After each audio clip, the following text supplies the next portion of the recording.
always go to your patients' funerals? Sometimes, yes. Well, I just want to ask you a couple of questions about my aunt. I'm sorry. This is David. Can you say hi, David? Fuck you, Mildred. You married? No. It's better. Women, unbearable.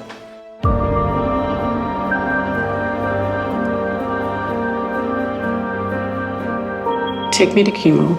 I don't need any more for now. Wanna watch a movie?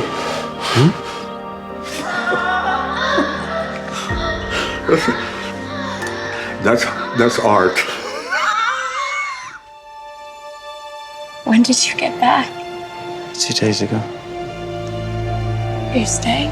Yeah. Do you think of him? I'm not doing it anymore. If you care for me, then help me. If you helped your son, why not?